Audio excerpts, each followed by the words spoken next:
இன்னைக்கு நம்ம pink sauce pasta எப்படி செய்யலாம்னு பார்க்கலாம். Hello friends, welcome to kitchen to plate. வாங்க வீடியோக்குள்ள போகலாம். தேவையான பொருட்கள்: மெக்ரோனி, சிகப்பு வரமிளகா, பூண்டு, ஆரிகனோ சில்லி ஃப்ளேக்ஸ், தக்காளி, குடமிளகாய், வெங்காயம், எண்ணெய், சீஸ், வெண்ணெய், மைதா மாவு, பால். ஒரு பாத்திரத்துல தண்ணியை சூடு பண்ணிக்கோங்க.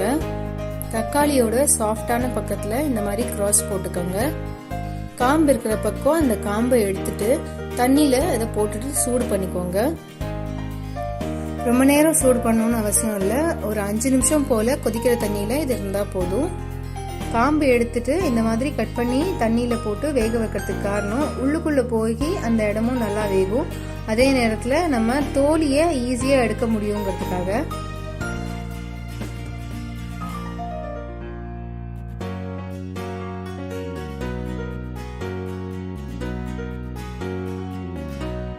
இது கூடவே காரத்துக்கு ஏற்ப 4 சிகப்பு மிளகாயோ இல்ல 5 சிகப்பு மிளகாயோ உள்ள இருக்கிற விதையை எடுத்துட்டு இதுல சேர்த்து கொதிக்க விட்டுருங்க.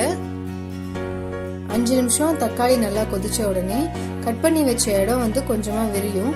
அப்போ தக்காளி வெந்துருச்சுன்னு அர்த்தம். அந்த தனியா எடுத்து வச்சிருங்க. இதே தண்ணியில 1 டீஸ்பூன் எண்ணெய் சேர்த்துக்கோங்க. இதுல 1 பவுல் இல்ல 100 கிராம் மக்ரோனி இதுல சேர்த்து இதை வேக வச்சிருங்க. சில பாஸ்தா சீக்கிரமா வெந்துரும். இந்த டைப் ஆஃப் பாஸ்தா எனக்கு 10 நிமிஷம் ஆச்சு வேகிறதுக்கு.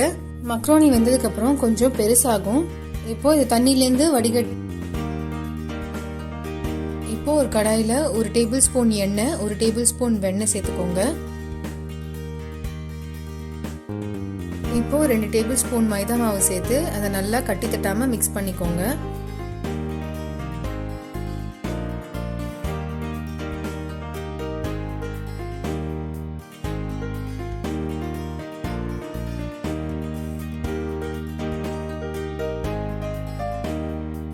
இதோட கலர் நல்லா சேஞ்ச் ஆகி லைட்டா வாசனை வரும். அந்த ஸ்டேஜ்ல நம்ம இப்போ பாலை ஊத்திடலாம். நான் 100 ml பால் சேர்த்திருக்கேன். இந்த ப்ராசஸ் ஃபுல்லாவே கட்டி தட்டாம பாத்துக்கணும். கட்டி தட்டிச்சுன்னா அங்கங்க கட்டியா இருக்கிறதுனால ஒயிட் சாஸ் நல்லா இருக்காது.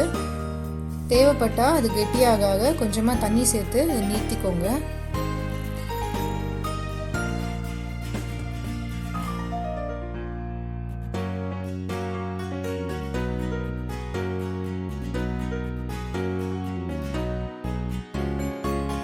சாஸ் நல்லா கொதிச்சு கட்டியானதுக்கு அப்புறம் அதை கேஸ் ஆஃப் பண்ணி தனியா எடுத்து வச்சுக்கோங்க.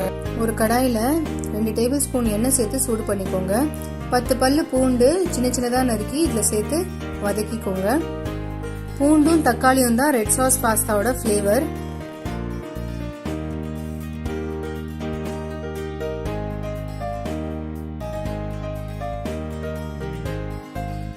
அதனால நிறைய பூண்டு சேர்த்தா அந்த ஃபிளேவர் நல்லா இருக்கும்.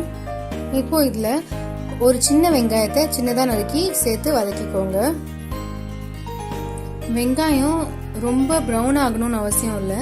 லைட்டா அதோட கலர் ஒயிட்டா சேஞ்ச் ஆனா போதும். டிரான்ஸ்லூசன்ட்னு சொல்லுவாங்க, அப்படின்னா கண்ணாடி மாதிரி ஆனா போதும். வெங்காயம் லைட்டா வெந்த உடனே நம்ம குடமிளகாய சின்னதா நறுக்கி இதுல சேர்த்து வதக்கிக்கலாம். குடமிளகாய் ரொம்ப வதங்கணும்னு அவசியம் இல்லை. கொஞ்சம் கிரன்ச்சியா இருந்தாதான் நல்லா இருக்கும்.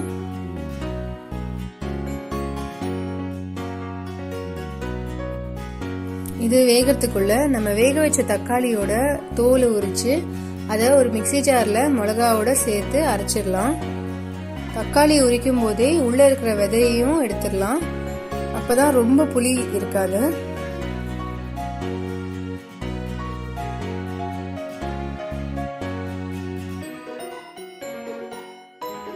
இது வரைக்கும் நீங்க எங்க சேனல் சப்ஸ்கிரைப் பண்ணலனா ப்ளீஸ் சப்ஸ்கிரைப் பண்ணுங்க.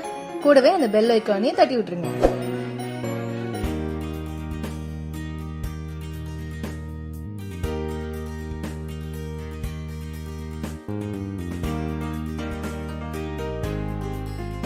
வேக வச்ச தக்காளியும் வரமிளகாயும் மிக்ஸி ஜாரில் போட்டு நைஸாக அரைச்சிக்கோங்க.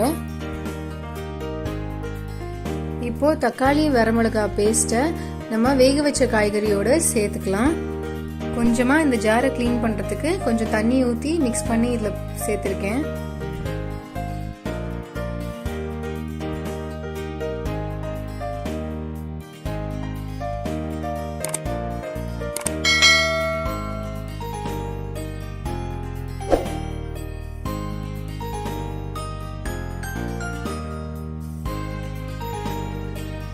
இதில் ஒரு கொதி வந்த உடனே 1 டீஸ்பூன் ஆரிகானோ, 1 டீஸ்பூன் வெண்ணெய் சேர்த்து கலந்து விட்டுடுங்க.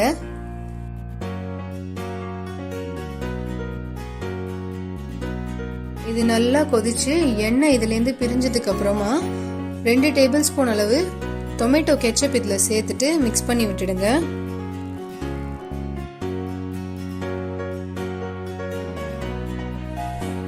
ரெட் சாஸ் பாஸ்தா பண்ணுறதா இருந்தால் இதுலேருந்து கொஞ்சம் எடுத்து வச்சுக்கலாம் இந்த ஸ்டேஜில். இப்போது நம்ம செஞ்சு வச்ச ஒயிட் சாஸை இதில் சேர்த்துக்கலாம். நான் இதில் இருக்கிற ரெட் சாஸ் அளவு தான் ஒயிட் சாஸும் சேர்த்துருக்கேன். சேர்த்துட்டு இதை மிக்ஸ் பண்ணிடுங்க.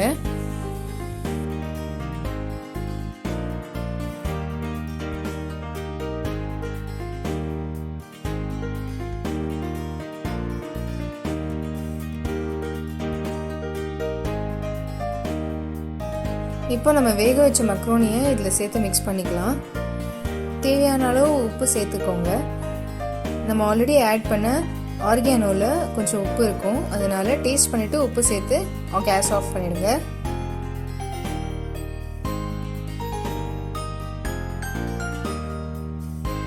சுவையான பிங்க் சாஸ் பாஸ்தா ரெடி.